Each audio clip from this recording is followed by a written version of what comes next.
Hey fans, good internet, it's me, Sound Stewart, coming at you for a Star Trek review. Yes, I haven't done one of these in ages. I was at auto assembly, I've been working, and I've done a couple of Transformers reviews instead, so I've just been a bit behind on my Star Trek. So, as per the title page, I'm going to be doing this bad boy, the USS Centaur NCC-42043. And as normal, you get the magazine, and then you get the ship itself, but more on the ship in a moment. So the magazine, beautiful CG render of the ship there on the front. So USS Centaur, registry NCC 42043, in service 24th century, length 210 metres, top speed 9.6, weaponry 9 Type 9 phaser emitters, 2 photon torpedo launchers, and it was commanded by Charlie Reynolds.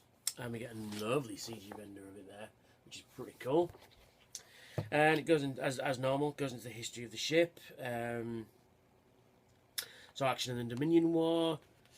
The USS Centaur featured a saucer section and water nacelles that were very similar to those found on the Excelsior class, while the main bridge and roll bar were taken from Miranda class. During the Dominion War, it undertook several missions behind enemy lines. And we've got some nice, again, CG renders.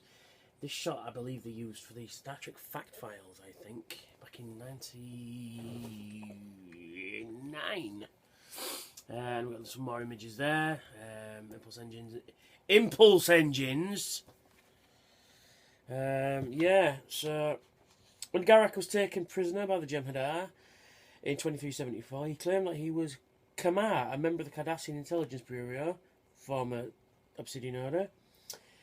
He told them they'd been working for the Founders when he was captured by the USS Centaur. It was complete lies. Oh, excuse me. Then we've got the tech specs, which are always nice. I always like these. Really cool. Deep Space Nine became headquarters for the 9th Fleet, and General Martok was made its supreme commander after recapturing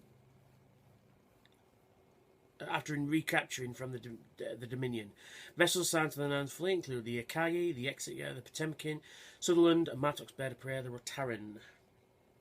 Charlie Reynolds, of the captain of the USS Centaur, was described by Captain Sisko as someone who never knew when to quit, and someone who likes to swing for the fences. Centaur was probably named after Greek mythology. A creature that had head and arms of torso of a human and a body and legs of a horse. It was said to be the embodiment of untamed nature. The name change. The USS Centaur model was originally labelled USS Buccaneer after the effects supervisor who built it, the name was redubbed. Never readable on screen, allowing the name change to Centaur to dialogue on screen. And there we go. And there is the model itself. Pretty cool. And as you can see, it's just stuck on with paper. They're not actually put decals on it. And it does say Buccaneer. Yeah, it's pretty cool. Pretty cool.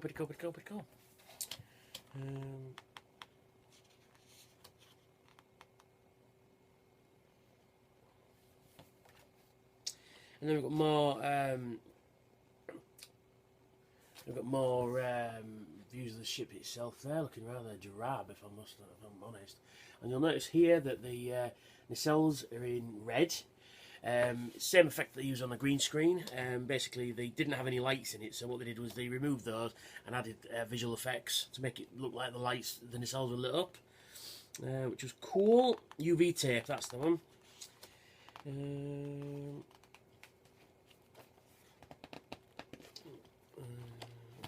Then we've got Deep Space Nine Goes to War. So I think it's just highlighting Aristide May explains, taking Deep Space Nine to war was all about putting Gene Roddenberry's vision to the test. Yeah, because a lot of people dislike Deep Space Nine, saying that Starfleet would never go to war, there's no conflicts in the 24th century. Yes, that's true, there's no conflict on Earth, but an alien race might want to go, oh, you've got cool toys, we want them, we'll take them off you. So like the Dominion, basically. I think it's Star Trek's finest hour, if I'm all honest. Deep Space Nine is just fantastic. It's got well-rounded characters, well-written characters, huge space battles, you know, the works. You know, and then we've got some more going on the war. Senator Vreenak, it's a fake. Yeah, so and there we go, and then we've got on screen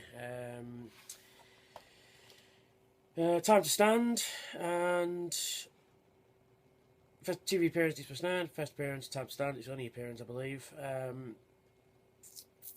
It says key appearances here, Time to Stand and behind the lines only in last time on Star Trek Deep Space Nine. The recap, that's the thing I'm looking for. The only scene of Star Trek Deep Space Nine, A Time to Stand, featuring the retreating fleet of Allied ships. This was one of the last times physical models were used in the shot composed of multiple vessels in order to include many different ships. The production built 7 new ships and parts, using parts from various commercially available model kits, including, according to scientific art supervisor Mike Okuda, the VFX department had a little fun naming the ships. They were named for the VFX members, while others had impolite names. One of them could be seen legibly on screen. Yeah, one was just called Raging Queen. You know, didn't have any USS or anything, just Raging Queen. And yes, I'm having a beer. Nice. Actor Barry Jenner was made his first appearance as Admiral William Ross in A Time to Stand. Executive producer Aaron Bear was full praise of Jenner's performance, commenting, "I think Barry Jenner is one of the unsung heroes of the show." After the Gemini's fight, warp engines were hit during the raid on the Ketracel White facility in Time to Stand. Dr. Bashir calculates that the impulse speed would take them 17 years, 2 months and 3 days to reach the nearest Federation starbase. And the next week we've got Klingon augment ships and the usual ship on the back there. So, onto the model itself. And I have to say, I'm rather impressed with this. I am really, really, really, really impressed with this ship. It is well done, it's well made, it's well painted, well put together.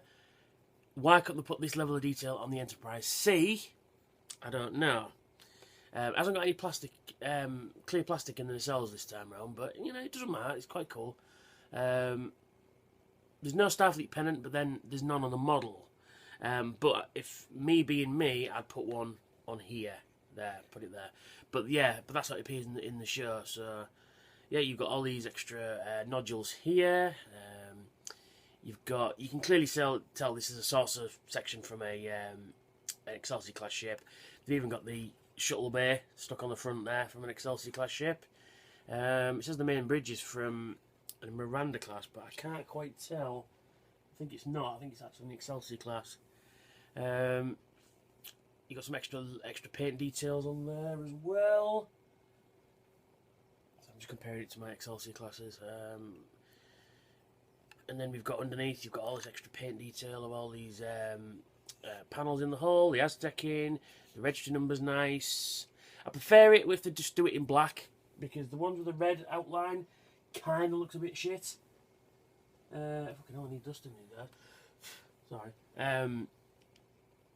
But yeah, it's fantastic. And you can see the Reliance roll bar under there as well. Slightly upscaled. And you also notice it has no deflector dish, which people have speculated that could be the deflector dish. But on Star Trek Online, you can actually fly one of these ships, and they put it on the bottom here. So, but really nice. I really do like this ship a lot. It's, you know, it's well made. It's all straight. All the nacelles are straight. All the lines are straight. Everything's straight and put together very nicely indeed. And of course you get the plastic connector, and you connect thusly.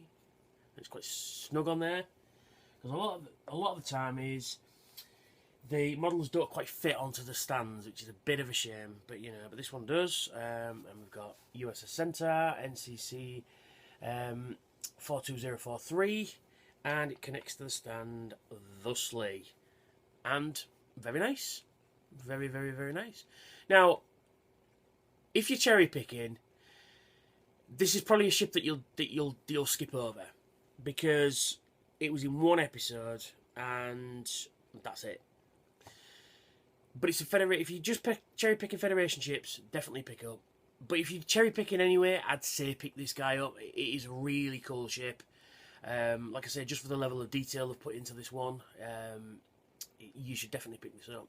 So anyway, that's me. That's the Centaur. I mean, there's not a lot to be said on it really. I mean, I've said most everything I need to. I say it's got nice paint apps. It's even got nice, like shiny copper paint on the thruster quads there, which is quite nice. Then you can be able to see that. There you go. Yes.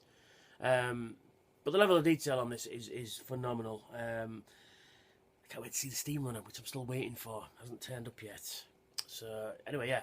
Very nice, very nice, very nice. Pick it up, and I will catch you later.